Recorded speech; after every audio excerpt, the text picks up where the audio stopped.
Hey, my name is Ijomo Fomado, and today I just want to speak to the heart of the fathers. I just want to speak to fathers, right? In between, happy Father's Day. If you're listening to this after June 15, 2025, which is when it was recorded and posted, happy Father's Day still, right?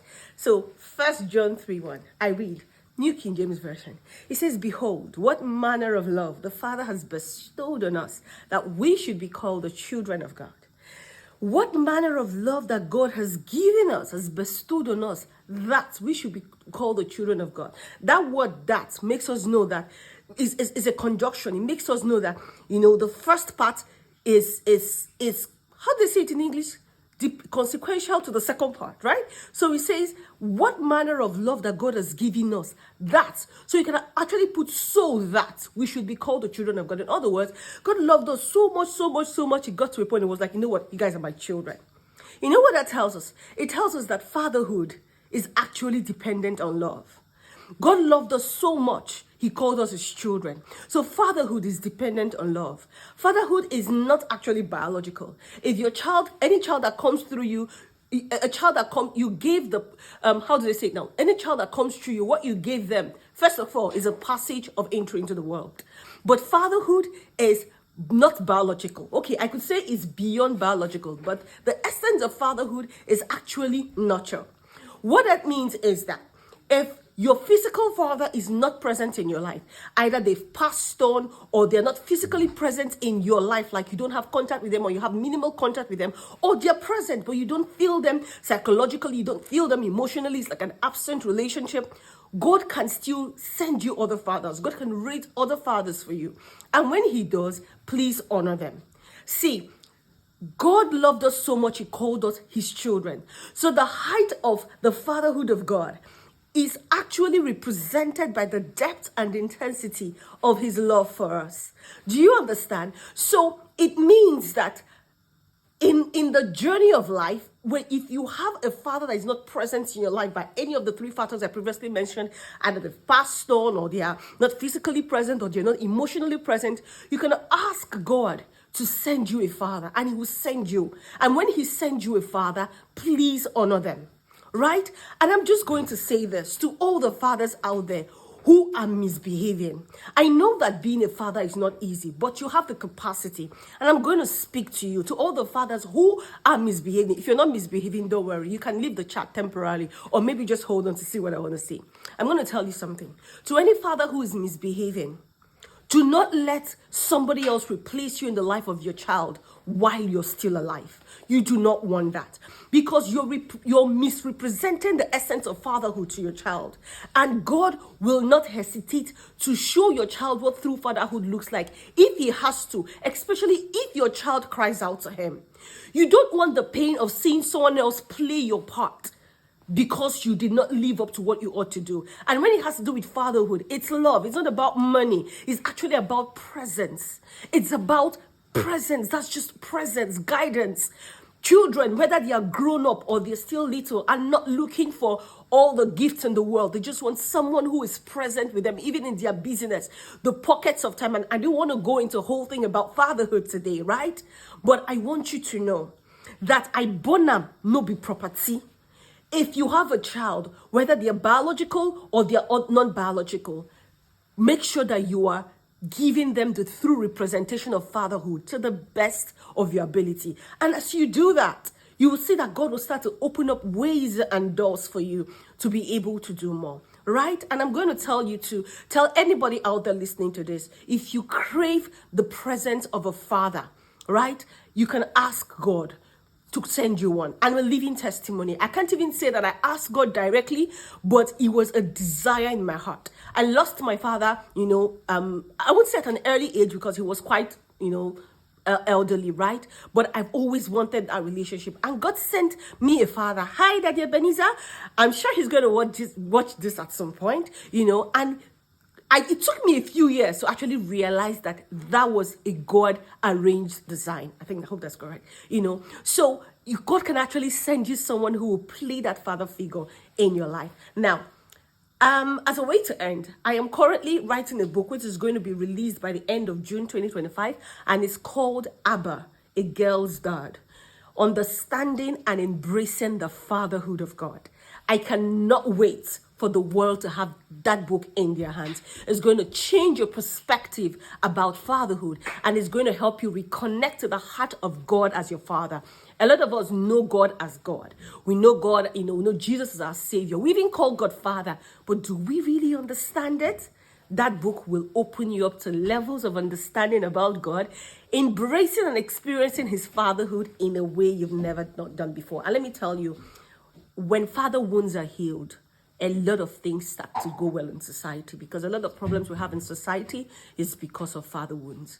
And that book is going to go a great way to heal the father wounds in the heart of the people in society.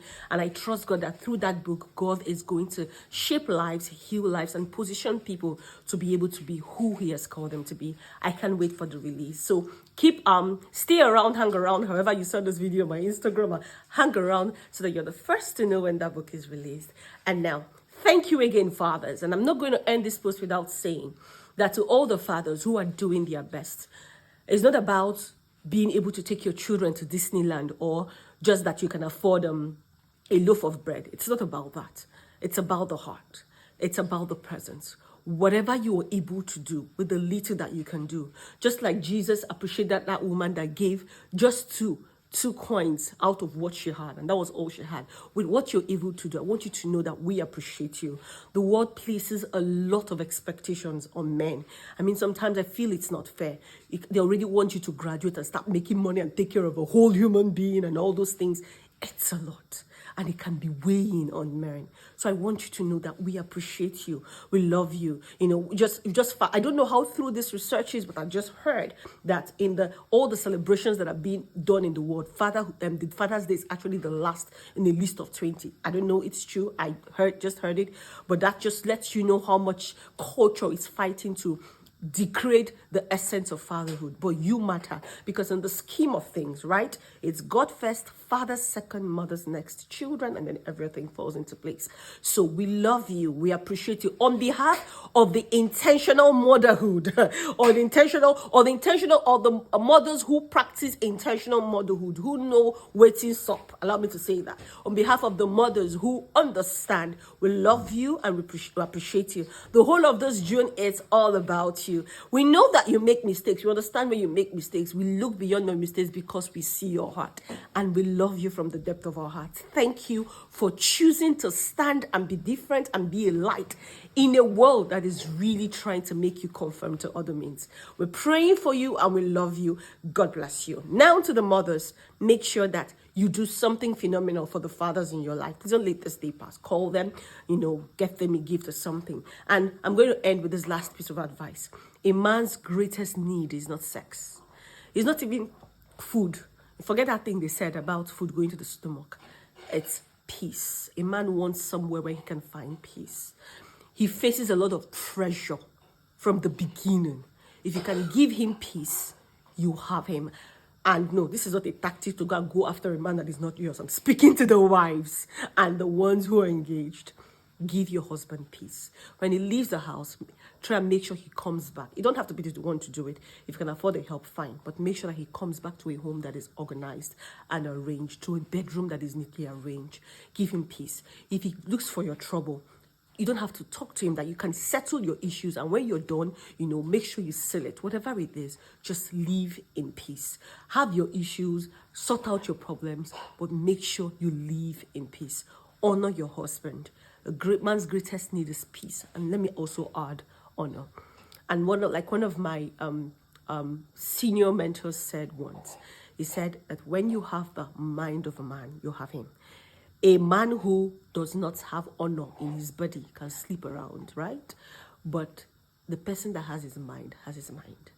And if you get that, you get it. But we are, thankfully by God's grace, we are with men who have honors in their bodies, who have honor in their body, who honor their body. Permit me to use that. Yeah, that's the right one, who honor their body. So have his body and have his mind by giving him peace and honor.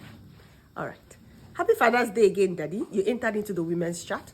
And ladies, let's do it like we do it. Take care. Bye.